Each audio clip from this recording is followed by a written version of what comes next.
Amerika Sharqi Turkistondagi kishilik huquq tajovuzchilariga aralashgan Xitoy amaldorlariga viza cheklimiz qo'ydi. Amerika Tashqi ishlar ministrligi bu cheklimining musulmon oz sonliqlarning tutqun qilinishi, bostirilishi va haq huquqlarining tajovuzchilik uchrashida roli bor bo'lgan Xitoy partiya va hukumat amaldorlariga qartilganligini bildirdi. Xitoyning Sharqi Turkistonda bostirish siyosatini davomlashtirayotganligini ta'kidlagan Amerika Tashqi ishlar ministri Mike Pompeo, Xitoy Sharqi Turkistonda din va madaniyatni yo'qotish uchun vahshiy va sistemlik bir shaklda 1 milliondan ortiq musulmonni tutqun qildi.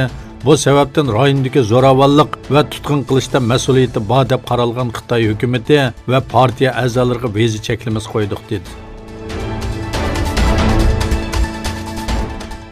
Sunniy hamra rasmlari Xitoyning Sharqi Turkistonda Uyg'urlarning mazar va qabrlarini yo'qotishni davomlashtirayotganligini, ularning orasida necha asrlik qadimiy mazarlarning borligini ko'rsatdi.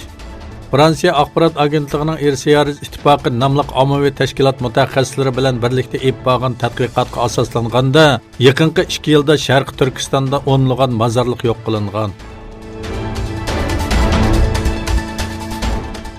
Hong Kong hukumati juma kuni maska taqish cheklamasini o'ttirg'i qo'ygandan keyin namoyishchilar yanada davomlashdi. Shuning bilan birga yuzlagan maskalik faoliyatchi o'tgan yili 6 yillik qamoq jazosiga hukm qilingan bir faoliyatchining guvohlik berish sudi davomida faoliyat o'tkazdi.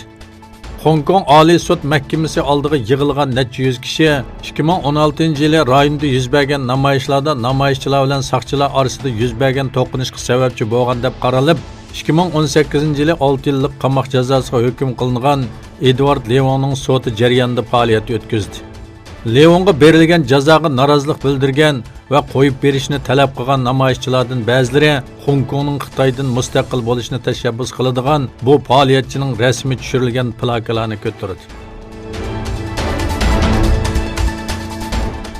Falastin vaqiflar va diniy ishlar ministrligi mutaassib Yahudilarning Masjidi Aqsoga qilayotgan hujumining davomlashayotganligiga ishorat qildi va Isroiliyaning natijasi mamnuniyat olib kelmaydigan bir diniy urushga so'rashga urinayotganligini aytdi. Anadolu agentligining ziyoratini qabul qilgan Falastin vaqiflar va diniy ishlar ministrligining vakolatchisi Hussam Abu Rab, Isroiliya parlament a'zolari va mutaassib Yahudilarning Masjidi Aqsoga bo'lgan besimlarining davomlashishi rayonni natijasidan mamnun bo'lmaydigan bir diniy urushga qarab ittirishdan boshqa narsa emas dedi. Turkiya chorshanba kuni tushdan keyin Suriyaning shimolida tinchlik bulg'i nomli harbiy harakat boshladi. Turkiya urush aeroplanlari Ceylan Pinarning qarshisidagi Rasulayni bombardimon qildi. Tel Abyad zambaraklar bilan to'pqa tutildi. Orqadan Turkiya Mudofaa ministrligi Fırat daryosining sharqida qurg'uliq harakatining boshlanganligini e'lon qildi.